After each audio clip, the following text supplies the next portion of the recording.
Dios bendiga a los amigos y a los hermanos en esta noche preciosa, en esta noche poderosa, en la que el Señor nos permite estar una vez más trayendo esta palabra poderosa del Señor. Damos gracias a Dios por la oportunidad que nos da de poder retransmitir nuevamente.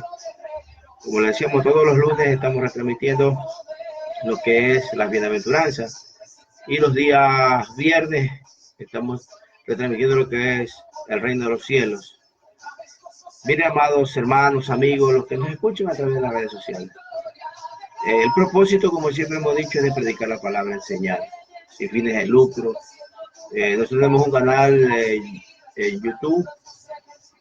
El que desea ver, ahí están los mensajes proclamando lo que ya Dios ha establecido, si nos encuentra.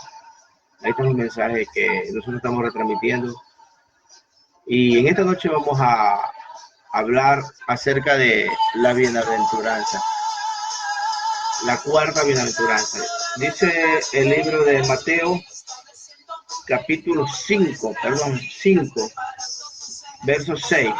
Bienaventurados los que tienen hambre y sed de justicia, porque ellos serán saciados. Que el Señor añada bendición a esta palabra. Cuando el Señor Jesucristo se subió al sermón del monte a hablar con sus discípulos, enseñándole las bienaventuranzas. Cuando le dice bienaventurados los que tienen hambre y los que tienen sed de justicia, porque ellos serán saciados. Cuando Él les dice esta palabra que Jesús pronunciaba en esta bienaventuranza, no están tan aisladas, sino que existe un trasfondo de experiencia del pensamiento y del significado de cualquier palabra que Jesús pronunciaba.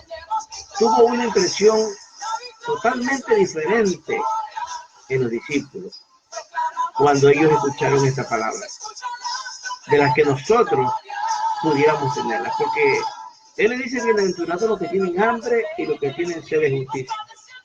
Bienaventurados los que tienen hambre y sed de justicia.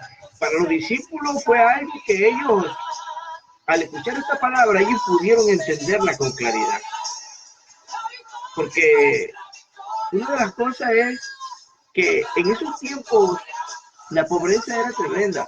Y ellos sabían lo que era tener hambre y lo que era tener sed en medio del desierto.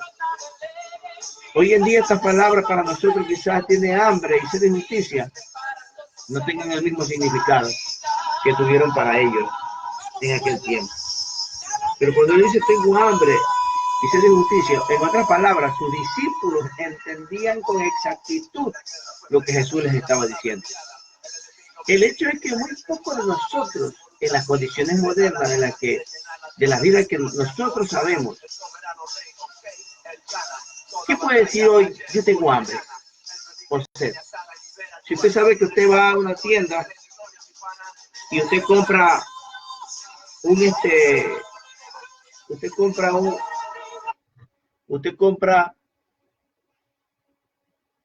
guineo, un pan, usted compra una bebida, se le calma la sed, se le calma el hambre cuando uno va y compra. Entonces estas palabras no tienen significado para aquel que le escuche muchas veces. Pero decía, tengo hambre y sed de justicia. Es algo que los discípulos entendían con claridad. Porque imagínese usted que el mundo antiguo era diferente, porque el salario diario de un obrero sería el equivalente a 6 céntimos. Con esa cantidad de dinero nadie podía mantenerse. ¿Quién puede vivir con $10 a la semana? ¿Quién podía vivir con $10 a la semana? Nadie. Nadie podía vivir con $10 a la semana, no podría vivir. Y el que vive con $10 a la semana comerá en la mañana, no comerá hasta el siguiente día. Porque la pobreza sería una pobreza terrible. Y con 6 céntimos, muchos de ellos dicen que a la semana, una sola vez comían carne a la semana. Entonces el hambre era terrible. En Palestina, un trabajador o un jornalero nunca estaba muy lejos de la línea que marca la verdadera hambre y la muerte por inanición, que significa debilidad extrema por falta de alimento. Y esto era todavía más real en el caso de la sed. A la mayoría de las personas le era imposible abrir un grifo y recibir aguas clara y fresca en sus casas. Ahora en este tiempo usted abre, coge, llega a su casa, abre la llave, tiene agua, tienes harta sed, tiene agua. ¿Quiénes son los que muchas veces tienen sed? Imagínense, han habido casos que se han escuchado de personas que, por ejemplo, como los terremotos, que ha habido gente que queda aplastada, que a veces han estado 5 o 6 días en los escombros y ellos se han visto con la necesidad de tomarse la misma orina con tal de sobrevivir, porque la sed es insoportable, la sed es algo terrible, porque el ser humano puede morir de sed. Imagínense cuando Agar estuvo en el desierto con Ismael, dice que ella dejó a su niño, lo dejó a un lado para no escucharlo, para no verlo cuando él muriera. Y dice la Biblia que cuando el niño alzó su voz y lloró, aquella mujer fue y lo cogió nuevamente. Y dice que Dios se le apareció y vio una, una pequeña fuente de agua donde salía agua. Y ella pudo coger y pudo darle de beber al niño. Entonces, ¿qué quiere decir esto? Que es tan terrible la sed. ¿Cuántos nosotros no hemos padecido, no hemos estado con una sed tremenda que la garganta se nos reseca? Imagínense usted en el desierto, ellos sabían lo que era tener sed. ¿Ah? Nosotros quizás no, nosotros gozamos de todas estas cosas. Pero en cambio ellos, cuando ellos tenían que salir muchas veces al desierto, ellos con su blusón, ellos se tapaban cuando venía el viento y soplaba, mientras que los remolinos venían y se metían el polvo, la arena se metía a la nariz, hasta la garganta, a punto de asfixiarse. Y se doblaban todos de una sola, por una sed impiadosa. Ahora, en las condiciones de la vida moderna, eso ya no pasa. En el occidente no hay nada parecido porque ya todo se ha remodelado y ahora las calles están pavimentadas, hay agua y todo. Pero en ese tiempo era tremendo y los discípulos entendían lo que era esa sed. Así pues, el hombre que describe esta bienaventuranza no es el agrado o al apetito que un bocadillo a media mañana o la sed en la que usted puede mitigar con una taza de café o una bebida fresca. Lo que quería decir Jesús era el hambre de la persona a punto de morir por inanición o la sed del que se moriría por no beberla. De esa clase de sed era la que Jesús se estaba refiriendo cuando hablaba a sus discípulos y los discípulos podían entender. Como dice su palabra en Salmo 42:1, como el ciervo brama por las corrientes de las aguas. Cuando el cuerpo le pide agua a usted, le da verdad a sí mismo. Nosotros, cuando nosotros tomamos de esa sed espiritual, mire lo que decía David, como el ciervo brama por las corrientes de las aguas. Imagínese usted ese animalito, después de venir, que era perseguido por las fieras, por aquellos animales, él lo que hacía era coger y ir y mojar sus patitas en el arroyo.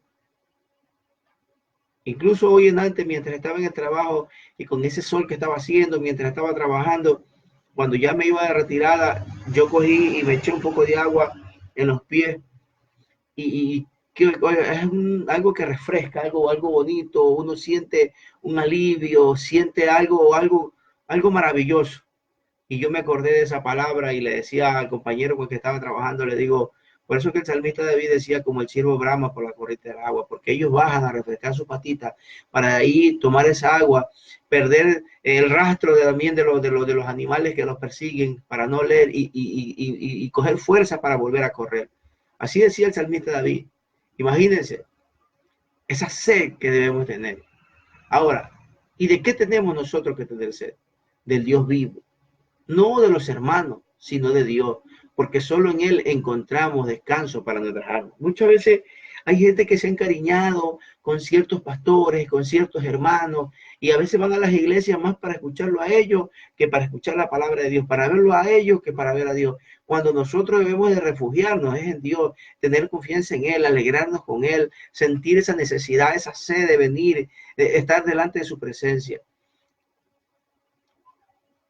Yo no sé, quizás usted cuántos ha tenido esa sed, esa desesperación de llegar a su casa, de doblar sus rodillas y de hablar con Dios, de coger, de leer la Biblia.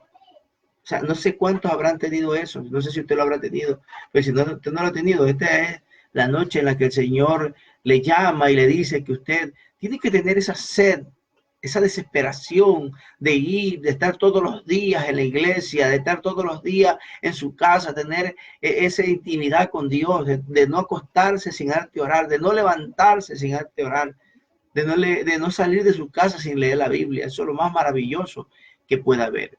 Esta bienaventuranza contiene realmente una pregunta y también un desafío, en efecto, a una demanda. ¿Hasta qué punto quiere usted la bondad? ¿La quieres tanto como la quiere un hambriento a la comida o del agua del que está muriendo de sed? ¿Hasta qué punto es intenso nuestro deseo de bondad? Muchos tienen un deseo instintivo de bondad, pero ese deseo es imaginario, nebuloso, que cuando llega el momento de decidir, no estamos preparados a hacer el esfuerzo suficiente que demanda la bondad real.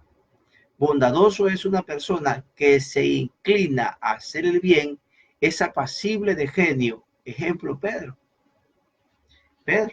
Pedro tuvo que pasar por tanto para que Dios pueda tratar con la vida de él. ¿Hasta qué punto usted quiere esa bondad?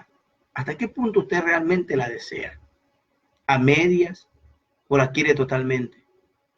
Porque Pedro tuvo un proceso. Nosotros tenemos un proceso en el que estamos pasando y que Dios es el que nos va moldeando, que el Espíritu Santo de Dios es el que nos va guiando, nos va ayudando, que a través de la lectura de la palabra nosotros vamos entendiendo el propósito que Dios tiene para con nuestras vidas. Entonces Pedro fue un hombre que fue violento, pero que después vemos a un Pedro totalmente cambiado, un Pedro que escribe primera y segunda de Pedro, un Pedro renovado, un Pedro que había entendido la visión de Dios, y que esta palabra de esta bienaventuranza, el que tienen hambre y sed de justicia, había llegado hasta su corazón. Y eso es lo que el Señor quiere, que nosotros también podamos entender esta palabra, que si usted es una persona que quizás hoy en día todavía es iracunda, no ha cambiado, hay muchos problemas en su vida, hay cosas que usted tiene que sacar, pues el Señor le llama a la reflexión para que usted, igual que Pedro, pueda tener esa restauración en su vida. No es necesario muchas veces que venga alguien y le ponga la mano encima. A través de la palabra usted va a ser instruido. Usted lea la palabra, estúdiela, que a través de la palabra usted va a ser instruido. Dios le va a ir dando las pautas, Dios le va a ir dando el conocimiento para que usted pueda ir aprendiendo de cómo es que realmente el Señor quiere que nosotros cambiemos. Mire, Pablo le dijo a los corintios, en segunda de Corintios capítulo 5, versículo 17 le dice, de modo que si alguno está en Cristo, nueva criatura es, las cosas viejas pasaron y aquí todas son hechas nuevas. Ellos continuaban haciendo las cosas del pasado, porque acuérdense que estaban en Grecia, y Grecia era un país muy corrupto, y entonces allí en ese lugar idólatra, en ese lugar de fornicación, de adulterio, en ese lugar de idolatría, allí ellos estaban acostumbrados a eso. Entonces Pablo le dice, ya no puedes hacer lo mismo, ahora tienes en Cristo Jesús, eres una nueva criatura. Nosotros podemos hacerlo con la ayuda del Señor. No está Pablo, no está Pedro, pero está la palabra escrita allí, la que nos puede ayudar. Hay siervos de Dios que te pueden ayudar. Hay pastores que están al servicio del Señor para ayudar a los hermanos que están empezando en la grey de Dios. Ahora, la bondad y la integridad es la que debemos desear apasionadamente. Pero en esta bienaventuranza creemos que se trata de una cualidad que uno desea poseer personalmente. Por ejemplo, vemos en el caso de Daniel. Daniel, él fue un hombre que nadie le exigió. Dice la Biblia que él propuso en su corazón. Qué diferente cuando usted propone hacer las cosas. Cuando usted dice, no, yo hoy me propongo que voy a cambiar. Hoy yo me propongo que ya no voy a decir cosas que realmente no vienen al caso. Muchas veces hay gente que todavía se le sale malas palabras, que todavía miente, que todavía insulta, que todavía tiene muchos malos pensamientos, más que buenos malos. Entonces, cuando uno propone en su corazón cambiar y uno propone en su corazón serle fiel a Dios, buscar de su rostro, buscar de su presencia, usted no necesita que nadie lo obligue. Porque acuérdese que hay un libre albedrío, que usted puede decidir en hacer lo bueno y hacer lo malo. Hay mucha gente que más se inclina a lo malo que a lo bueno. Pero qué maravilloso es que cuando usted proponga en su corazón hacer lo bueno, odiar todo lo que Dios odia y amar todo lo que Dios ama. Eso es lo que al Señor le agrada. Ahora, no del deseo natural también que nos haga alguien justicia o de que haya justicia en el mundo. No se trata de esto, porque muchas veces nosotros decimos, Señor, bueno, está bien, yo quiero cambiar, pero hay muchas cosas que no me dejan cambiar, hay muchos problemas. Vemos ahora la situación como está. Mire, Daniel estaba viendo por unos momentos difíciles, la gente se levantó contra de él, muchos dieron malos testimonios de él. Y él nunca en su corazón deseó venganza, nunca dijo, yo quiero que tú te vengues, yo quiero, Señor, que tú cojas y lo destruyas. Y Dios podía hacerlo porque Dios escuchaba a Daniel. Él siempre esperó a la voluntad de Dios, en que Dios en su tiempo, acuérdense cuando en el foso de los leones, los hombres que lo amenazaron a él, que hablaron falso testimonio, ellos y los hijos murieron. Cuando alguien se mete con un verdadero siervo de Dios, el que se encarga de poner la mano es Dios. Usted no se preocupe. Dice el libro de Isaías, ninguna arma forjada prosperará contra ti. El que está para pelear por usted se llama Cristo Jesús. Él es nuestro abogado, Él es el que intercede por nosotros. Entonces usted no se preocupe cuando alguien quiera levantarse en contra de usted, cuando alguien quiera amenazarlo. ¿Usted sabe cuál es su mejor arma? Las rodillas, doblar sus rodillas y llorarle a Dios, que el Señor va a escuchar y que en su momento Dios va a actuar. En su momento Dios va a actuar. Ese es el verdadero cristiano, ese es el verdadero hombre de Dios que confía en Dios. Ay, no, es que a mí me hicieron, yo voy a tener que desquitarme, yo voy a tener que usar mi fuerza, yo lo puedo hacer. No, ya nosotros ya no estamos para eso. Nosotros hemos sido llamados a ser bienaventurados los pacificadores y también apaciguadores, porque nosotros somos llamados para eso, ser apaciguadores y pacificadores. Bendito sea el nombre del Señor. Entonces, imagínense, cuando nosotros nos enfocamos en esta bienaventuranza, de este punto de vista, es el más exigente y es el más aterrador de todos. Pero no es solo la bienaventuranza más exigente, a su propia manera es también la más consoladora. ¿Por qué? Por detrás de esta bienaventuranza está el sentido de que la persona que es bienaventurada, o sea, feliz, dichosa, no lo es necesariamente porque alcanza esta bondad, sino porque anhela con todo su ser esta bienaventuranza. Si la bendición fuera de que la persona alcanza su objetivo, entonces nadie sería bendito. Pero la bendición alcanza a la persona que a pesar de fallar y fracasa todavía, anhela con un apasionado amor a lo más alto que es Dios. Eso nadie te puede decir, no, tú fracasaste, no, tú fuiste una persona que antes lo intentaste, no. Mira, hermano, uno de los ejemplos que yo siempre he dicho es la vida de David, un hombre de Dios, un hombre que a pesar que le ha fallado y que muchos hombres cuando han enseñado, han predicado, muchas veces lo han tratado de lo peor. David fue un hombre, dice la Biblia, conforme al corazón de Dios, que actuaba cuando era de actuar, que ponía la mano cuando era de poner y tenía misericordia cuando tenía misericordia. Por eso era que decía que se comparaba conforme al corazón de Dios, porque actuaba en el tiempo en el que Dios lo determinaba, en la voluntad de Dios. Y si falló, como todos los hombres, pero sin embargo, él cogió y se levantó y Dios lo restauró, ¿no? Entonces, imagínense, nosotros a veces tenemos un deseo, ¿ah? Pero no lo podemos hacer porque mucha gente te va a señalar, mucha gente te va a criticar, mucha gente te va a señalar. Pero acuérdense una de las cosas que cuando David cayó, él dijo, cuando dijo mi verdor, dice, mi verdor se convirtieron en sequedades de verano. Esa palabra que dijo David, mi verdor se convirtieron en sequedades de verano. Imagínenselo David en el palacio en su palacio, mirando hacia el horizonte, viendo los árboles que con el invierno, que con el verano, estaban secos, muertos porque no hay lluvia. Entonces así se sentía él. Su verdor de su espíritu, aquel que le cantaba a Dios, aquel que cogía y le alababa y que tocaba el arpa y salía la canción, aquel que venían los profetas y le hablaban a través de los profetas. Ya no había eso, ya no escuchaba la voz de Dios, ya no sentía ese toque del Espíritu Santo sobre su vida, ya no estaba esa unción sobre él. Y él dice, mi verdor se convirtieron en sequedades de verano. Entonces imagínense cuántos de los cristianos o predicadores o hermanos que una vez quizás estuvieron en esa bendición de predicar, de llevar la palabra y que ahora no lo pueden hacer porque quizás tuvieron un tropiezo, porque cayeron, porque fueron débiles. Pero en esta noche yo le animo, mi amado hermano, para que usted se levante, que esta es la noche en la que usted se levante, no porque esté hablando yo, es la palabra de Dios, simplemente somos instrumentos. Mateo 10:20 dice, porque no somos nosotros los que hablamos, sino el Espíritu de Dios que habla a través de nosotros. Y es la palabra de Dios.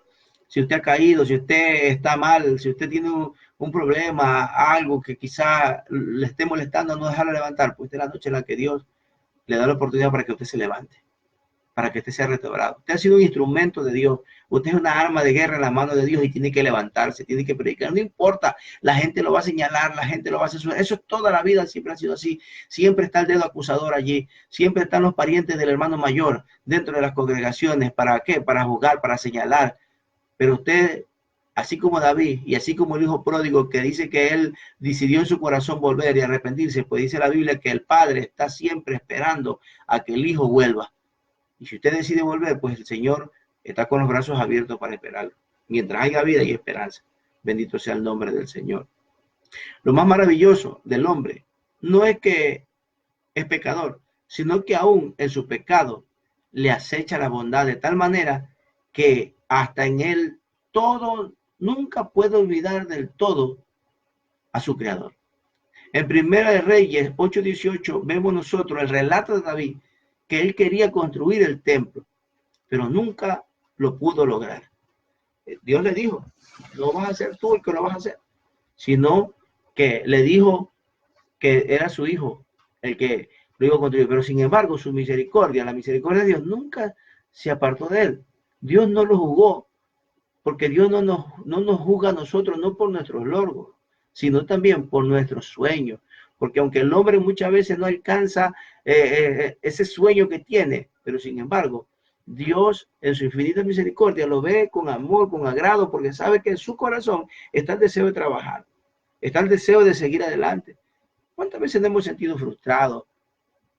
Hemos querido trabajar para Dios, pero siempre cuando usted quiere trabajar para Dios, siempre van a venir problemas, van a existir pruebas, tribulación, la gente se va a levantar. Mire, nosotros estábamos predicando en la radio, estuvimos casi cerca de casi como un año y medio predicando en la radio. Y sin embargo, la radio quebró, la radio se cerró. Y hay momentos en que uno se quiere frustrar, uno se quiere, dice, Señor, si estoy trabajando para ti. Pero nosotros buscamos otro medio, hermano. Predicamos la palabra. No podemos estar callados. Entonces, ¿qué hicimos nosotros con mi esposa? Vámonos a través del Facebook. Abramos un canal de YouTube. ¿Cuál es el deseo, mi hermano? Es de predicar la palabra. Es solamente de predicarlo. Es solamente de predicar la palabra. Entonces, nosotros no podemos callar. Ahora, vemos otro detalle de esta bienaventuranza que aparece en el original. Es una regla de gramática griega y en esto coincide con el español, que los verbos que indican tener hambre o sed construyen con el genitivo, que es el caso que se suele expresar en el español, con la aprobación de los genitivos que siguen a los verbos hambre y sed. Se llaman en gramática gengitiva, que significa, mire, ¿qué significa? Bendito sea el nombre del Señor. Santo Dios. Que significa partitivo. Partitivo. Porque se indica que se tiene hambre y sed. Un par de aquellos cuando se dice en griego o en español, tengo hambre de pan o tengo sed de agua, ya se supone que no es que quiere todo el agua, que no es que quiere todo el pan, pero sino que sabe que tiene hambre de que un pedazo de pan va a saciar esa sed, esa hambre, que un vaso de agua va a saciar esa sed que esa persona tiene. Entonces, la traducción correcta de esta sería: benditos los que tienen hambre y sed de verdad y de total integridad. Esto es el hecho de lo que pocas veces se quiere. Nos contentamos con una parte de la integridad. ¿Ah? Por ejemplo, hay un hombre, por ejemplo, puede haber un hombre que nunca se le ha escuchado una tacha moral, que siempre ha sido una persona que ha dado ejemplo, que ha dado testimonio, pero a él no se le puede contar quizás algún problema que usted tenga, porque a pesar de que nunca se lo vio a él que ha tenido un problema moral, pero sin embargo hay otras clases de fallas que él tiene. ¿Sí? Que muchas veces usted no le puede contar algo que él no se le cocina nada, que todo lo anda regando. Hay muchas veces gente que confía en sus pastores, en sus líderes, y van y les cuentan problemas. Por eso usted siempre, yo he dicho, antes de cualquier cosa, antes de que de ir a cualquier, usted primeramente vaya a los pies del Señor. Y que el Señor, a través de la palabra y a través del Espíritu Santo, le va a decir, bueno, le va a dar consolación y Él le va a llevar a la persona indicada, en este caso. Si su pastor es un hombre, ya les digo que es confiable, que es un hombre que ha dado testimonio de que no se lo ha visto en chisme, porque a veces ya son tantos que se les nota sus debilidades, el chisme, el cuento. Entonces usted no le puede contar algo así, aunque quizás nunca haya caído hablando en lo moral. Pero son personas que les gusta muchas veces andar hablando. Entonces, no se le puede contar algo íntimo. Esta bienaventuranza nos llama a que no debemos conformarnos con una bondad parcial. ¿Por qué? Porque o somos íntegros totalmente. Ah, no, yo nunca he caído en adulterio, nunca he caído en fornicación, pero en cambio es chismoso. Es una persona que le gusta el cuento, es una persona que le gusta el celo, anda celando, incluso ve a alguien que predica, tiene celo, ve a alguien que se levanta a hacer, como conversaba con un hermano el otro día, dice que él como está saliendo en la televisión, el otro lo lleva a la televisión, en la radio, ya los hermanos comienzan a hablar de él porque salen en las redes sociales, están hablando de él. Entonces yo le digo, hermano, usted no se preocupe, porque la gente, hay gente, le digo, que son parientes del hermano mayor, que están dentro de la iglesia, nunca se han ido de la iglesia, nunca han pecado, nunca han caído, pero tienen celos, chisme, envidia, nunca trabajan para la obra, muchas veces son tacos dentro de la iglesia. Eso es lo que está pasando hoy en día. Usted trabaja, usted levántese, no importa lo que la gente diga, usted siga trabajando para el Señor. Miren a nosotros, quizás mucha gente poniendo trabas, mucha gente que no, quizás no nos quieren, quizás hablan, no, pero no importa, nosotros seguimos predicando y enseñando la palabra. Porque si por un lado no predicamos, pues predicamos por otro lado. Porque no es el deseo de que te estén aplaudiendo, ni que te estén tocando el hombro, dándote palmadas. Hermano, yo siempre he entendido que nosotros, la gloria, solamente dijo Jesús, gloria de hombre yo no recibo. Nosotros no recibimos gloria de hombre. Porque ese mismo hombre que hoy te da palmada, mañana te está acusando, está hablando de ti. Olvídese de eso. Usted simplemente predique la palabra. Cuando se suba a predicar, no espere halago, no espere palmadas, no espere aplausos, no espere nada, porque la gloria solamente es para Dios y Él no comparte su gloria con nadie. Bendito sea el nombre del Señor. Así que la traducción de esta cuarta bienaventuranza podría ser algo así con la bienaventuranza del que anhela una integridad total con ansia, el que está muriendo de hambre, el alimento y el agua, el que está padeciendo de sed, porque tal persona alcanzará una completa satisfacción. Así que, bienaventurado el que tiene hambre y tiene sed de justicia, porque solamente ellos serán saciados, porque solamente usted alcanzará misericordia. Que Dios le bendiga, que Dios le guarde, y será hasta el día viernes, si Dios lo permite, si Cristo no ha venido.